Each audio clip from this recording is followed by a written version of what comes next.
నమస్కారం అండి. సాధకులారా, ధ్యానం ప్రాక్టీస్ చేయడం ద్వారా ఎందరో సాధకులు వారికి ఉన్న మానసికమైన శారీరకమైన అనారోగ్య సమస్యల నుంచి బయటపడడం జరిగింది. పెద్ద పెద్ద క్యాన్సర్ జబ్బుల నుంచి కూడా బయటపడ్డారు. అలాగే ధ్యానం చేయకముందు మానసికంగా, శారీరకంగా, అలాగే ఆర్థిక ప్రకారంగా వారి ఇంట్లో అనేక రకాల చికాకులు పకాకులతో ఉన్నవారు కూడా ధ్యానం ప్రాక్టీస్ చేయడం ద్వారా వారి ఇంట్లో ఉండే అనేక రకాల సమస్యలు పూర్తిగా తొలగిపోయి ఆరోగ్యవంతంగా, అధిక సంపదతో, ఆనందంగా, ఆహ్లాదంగా జీవిస్తున్నారు. కానీ కొందరు మాత్రం ధ్యానం చేయకముందు వారికి ఎటువంటి అనారోగ్య సమస్యలు కానీ, మానసికమైన ఇబ్బందులు కానీ, ఆర్థికంగా పుష్టిగా ఉన్నవారు కూడా ధ్యానం ప్రాక్టీస్ చేసిన తర్వాత వారికి ఉన్న అన్ని రకాల సౌకర్యాలు పూర్తిగా తొలగిపోయి మానసికమైన ఇబ్బందులు, ఆర్థికపరమైన ఇబ్బందులు, అనేక రకాల అనారోగ్య సమస్యలతో బాధపడడం జరుగుతుంది. దానికి గల మూల కారణం ఏంటి అనే విషయాన్ని ఈరోజు వీడియోలో తెలుసుకోబోతున్నాం. ఈ వీడియో ద్వారా ధ్యానం చేసేటప్పుడు మనం చేస్తున్న అతి చిన్న పొరపాటు వల్ల మనం ఎటువంటి ఇబ్బందులను ఎదుర్కొంటున్నాం, ఆ యొక్క ఇబ్బందుల నుండి మనం ఎలా బయటపడవచ్చు అనే విషయాన్ని తెలుసుకోబోతున్నాం. దానికి ముందు మీ అందరికీ కూడా రమణ మహర్షి, రామకృష్ణ పరమహంస గురించి అందరికీ కూడా తెలిసి ఉండే ఉంటుంది. అయితే వీరిద్దరూ కూడా మహనీయులు. అయితే మనకు రమణ మహర్షి గారికి ఈప పైన క్యాన్సర్ వ్యాధి రావడం జరిగింది. ఆ యొక్క క్యాన్సర్ వ్యాధిని తొలగించి ఆయనకి చికిత్స చేయడం జరిగింది. అలాగే రామకృష్ణ పరమహంస గారికి థ్రోట్ క్యాన్సర్ రావడం జరిగింది. ఆ థ్రోట్ క్యాన్సర్కి సంబంధించిన వైద్యం చేసిన తర్వాత కూడా ఆయన మరణించడం జరిగింది. అయితే వీళ్ళిద్దరూ మహానుభావులు కూడా వారికి ఇదే చివరి జన్మ. ఆ యొక్క చివరి జన్మలో వారు ఏదైతే కర్మను మోయాలో ఆ యొక్క కర్మని సంపూర్ణంగా మోసి వారి యొక్క జీవితాన్ని పూర్తి చేసుకుని మరొక జన్మ లేకుండా ఉన్నతమైన స్థాయికి చేరుకోవడం జరిగింది. కాబట్టి మనం కూడా సాధన చేస్తున్నప్పుడు ఇలా రమణ మహర్షిలా, రామకృష్ణ పరమహంసలా ఇదే నాకు చివరి జన్మ అవ్వాలని ప్రతి ఒక్క సాధకుడు కూడా తెలుసో తెలియకో ధ్యానంలో సంకల్పం చేయడం జరుగుతుంది.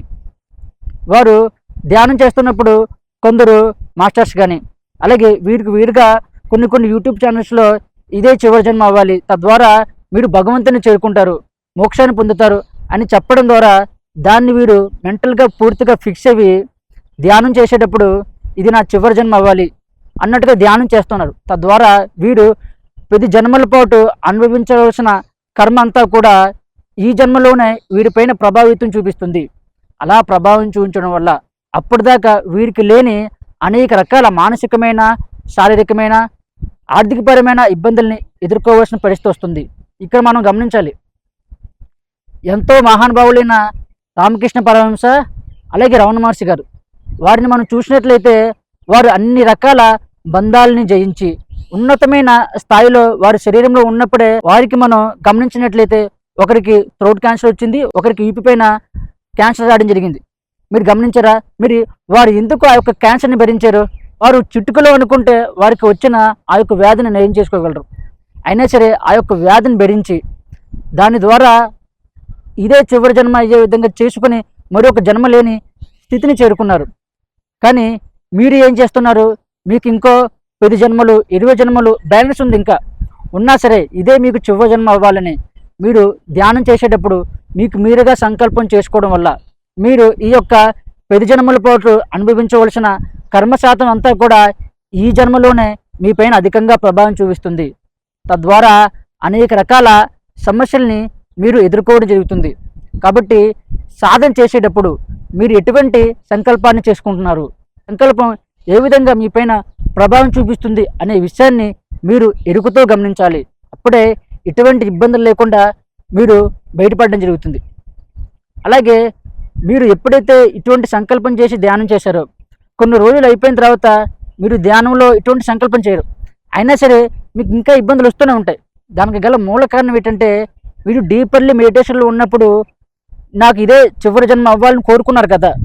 ఆ కోరుకున్నప్పుడు మీరు ప్రతిరోజు ధ్యానం చేస్తున్నారు కదా, ఆ యొక్క ఎనర్జీ అనేది ఆ యొక్క సంకల్పానికి ప్రతిరోజు కూడా వెళ్తూనే ఉంటుంది, ఆ యొక్క సంకల్పం నెరవేరే విధంగా. ఒకవేళ మీరు ధ్యానం చేయకపోయినా సరే ఆల్రెడీ ఆ యొక్క మాటను మీరు విశ్వానికి పంపించారు కాబట్టి విశ్వం అదే జరిగే విధంగా మీ పైన ప్రభావం చూపిస్తుంది. కాబట్టి చాలా జాగ్రత్తగా సాధనలు చేసేటప్పుడు ఇటువంటి సంకల్పాలను చేయకూడదు. మీరు చేయవలసిన సంకల్పం ఎలా ఉండాలంటే, మీరు ఈ యొక్క జన్మలో ఆనందంగా ఆహ్లాదంగా ఉండాలి, అలాగే ఈ జన్మలో అన్ని విషయాల నుంచి ముక్తిని పొందాలి, ఆత్మ దర్శనాన్ని పొందాలి అనే విధంగా మీరు సాధన ప్రాక్టీస్ చేయాలి. ఆత్మ దర్శనాన్ని పొందడానికి కావలసిన సాధనా మార్గాన్ని మీరు ఎంచుకోవాలి.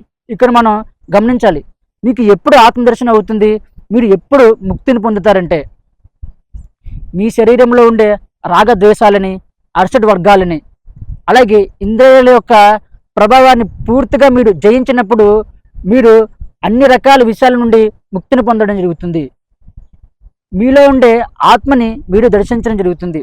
మీరు అలా దర్శించాలంటే దానికి ప్రతిరోజు కూడా నేను నా యొక్క రాగద్వేషాలని, అర్షడ్ వర్గాలని, ఇంద్రియాలని సంపూర్ణంగా జయించాను, అన్ని రకాల విషయాల నుంచి ముక్తిని పొందాను, ఉన్నతమైన స్థాయికి చేరుకున్నాను, ఆర్థికంగా, మానసికంగా, శారీరకంగా ఆరోగ్యవంతంగా ఉన్నాను అని సంకల్పం చేయాలి. తద్వారా మీరు అనుకున్న స్థాయికి మీరు చేరుకోవడం జరుగుతుంది. కాబట్టి ఈ విధంగా సాధన చేసినప్పుడే మీరు ఏదైతే కోరుకుంటున్నారో దాన్ని పొందడం జరుగుతుంది. అయితే మీ యొక్క జ్ఞానేంద్రియాల నుండి, కర్మేంద్రియాల నుండి, రాగదేశాల నుండి, అర్షడ్ వర్గాల నుండి మీరు ముక్తిని పొందాలంటే వాటి నుండి బయటపడేయగలిగే సాధన మీరు ప్రాక్టీస్ చేయగలగాలి. ఆ యొక్క సాధన ప్రాక్టీస్ చేసినప్పుడు మీరు చేస్తున్న సంకల్పం అనేది చాలా వేగంగా పనిచేస్తూ మీరు దేన్నైతే చేరుకోవాలనుకుంటున్నారో దాన్ని చాలా వేగంగా చేరుకోవడం జరుగుతుంది. అలా కాకుండా ప్రతిరోజు మీరు అఫర్మేషన్ చేస్తూ ధ్యానం చేసినట్లయితే దానికి కొన్ని జన్మలు సమయం అనేది పడుతుంది. అలా కాకుండా మీరు వీటి నుండి బయటపడడానికి వీలైన సాధన మార్గాన్ని మీరు ఎంచుకున్నట్లయితే మీరు ఈ జన్మలోనే అన్ని రకాల విషయాల నుంచి ముక్తిని పొందడం జరుగుతుంది. అలా ముక్తిని పొందించగలిగే సాధన ఏదైనా ఉందంటే అది ఒక్క క్రియాయోగ సాధన మాత్రమే. క్రియాయోగ సాధన ద్వారా మీ యొక్క రాగద్వేషాల నుండి, అర్షడ్ వర్గాల నుండి, ఇంద్రియాల యొక్క ప్రభావం నుండి సంపూర్ణంగా మీరు బయటపడడం జరుగుతుంది. ఎందుకంటే మనకు క్రియాయోగ సాధనలో ప్రాణాయామ టెక్నిక్స్ ఉంటాయి. ఎప్పుడైతే మనం ప్రాణాయామ టెక్నిక్ని ప్రతిరోజు కూడా ప్రాక్టీస్ చేస్తామో ఆ యొక్క ప్రాణాయామం వల్ల మన యొక్క ఇంద్రియాలపైన అదుపు రావడం జరుగుతుంది. ఇంద్రియాల యొక్క మాట మనం వినడం కాదు, మనం ఏం చెప్తే ఇంద్రియాలు అదే విధంగా నడుచుకోవడం జరుగుతుంది. అలాగే ఈ యొక్క ప్రాణాయామం ద్వారా ఏదైతే మనలో సూక్ష్మాతి సూక్ష్మంగా ప్రభావం కలిగిస్తున్నాయో అరిషడ్ వర్గాలు, రాగదేశాలు, అవి పూర్తిగా మీలో నుంచి శమిసిపోవడం జరుగుతుంది, మీ నుండి దూరంగా వెళ్ళిపోవడం జరుగుతుంది. ఆత్మకు సంబంధించిన అనుభవాన్ని మీరు పొందడం జరుగుతుంది. ఆనందం అంటే ఏంటి, అలాగే పరమానందాన్ని ఎలా పొందాలి అనే విషయాలు మీకు క్రియాయోగ సాధనలో వివరంగా స్పష్టంగా వివరించడం జరుగుతుంది. అలాగే మీ యొక్క శరీరం అనేది బలహీనంగా కాకుండా ఆరోగ్యవంతంగా ఉండే విధంగా మీకు కొన్ని ప్రాణాయామాలు, ఎక్సర్సైజెస్ ప్రాక్టీస్ చేయించడం జరుగుతుంది. అలాగే కొన్ని ముద్రలతో మీరు సాధన ప్రాక్టీస్ చేయడం ద్వారా పూర్తిగా మీరు అంతర్ముఖం అవ్వడం జరుగుతుంది. తద్వారా ముక్తిని పొందగలరు, ఆత్మ దర్శనాన్ని మీకు మీరుగా పొందడం జరుగుతుంది. కాబట్టి సాధకులారా, మీరు ఏదైతే కావాలనుకుంటున్నారో దాన్ని పొందాలంటే ఖచ్చితంగా క్రియాయోగ సాధన ప్రాక్టీస్ చేయాలి. అలాగే మీరు ఏదైతే సంకల్పాన్ని క్రియేట్ చేసుకుంటున్నారో ఆ యొక్క సంకల్పం అనేది ఏ విధంగా ఉంది, మీరు ధ్యానం చేస్తున్నప్పుడు ఎటువంటి పద్ధతులను పాటిస్తున్నారు, అలాగే ధ్యానం చేసేటప్పుడు ఎటువంటి పద్ధతులను పాటించకూడదు అనే విషయాన్ని మీరు గురువు ద్వారా తెలుసుకోవాలి. ఎందుకంటే ధ్యానం చేస్తున్న మీకు ఎప్పుడు ఎటువంటి నియమాలు పాటించాలి, ఎటువంటి నియమాలు పాటించకూడదు అనే విషయాలు మీకు ఎంతవరకు తెలుసు, మీకు మీరుగా గమనించాలి. ఏదైనా సరే పూర్తి సమాచారాన్ని మనకు ఈ యొక్క మాధ్యమాల్లో అందజేయడం జరగదు. ఎందుకంటే మాధ్యమాలలో మీకు సాధన గురించి పూర్తి వివరాన్ని అందించినట్లయితే సాధన ప్రాక్టీస్ చేస్తున్నప్పుడు మీకు వచ్చే రకరకాల ఇబ్బందుల నుండి ఎలా బయటపడాలో అనే విషయం మీకు అర్థం కాదు. దానికి గురువు యొక్క సంరక్షణ ఉండాలి. మీరు చేసే సాధనలో మీరు ఏ విధంగా ప్రాక్టీస్ చేస్తున్నారు, ఏ విధంగా ప్రతి విషయాన్ని మీ జీవితంలో అప్లై చేస్తున్నారు అనే విషయాన్ని గురువుకి ప్రతి క్షణం కూడా చెప్తూ మీరు సలహాలు సూచనలు తీసుకున్నప్పుడు మాత్రమే మీరు సాధనలో ఉన్నతమైన స్థాయికి చేరుకోగలరు. కాబట్టి చాలా జాగ్రత్తగా సాధనలు ప్రాక్టీస్ చేసేటప్పుడు మీరు వ్యవహరించాలి. లేకపోతే అనేక రకాల ఇబ్బందులు ఎదుర్కొంటారు. మానసికమైన, శారీరకమైన, ఆర్థికపరమైన ఇబ్బందుల్లో పూర్తిగా మీరు మునిగిపోతూ పైకి తేలలేని స్థితికి చేరుకుంటారు.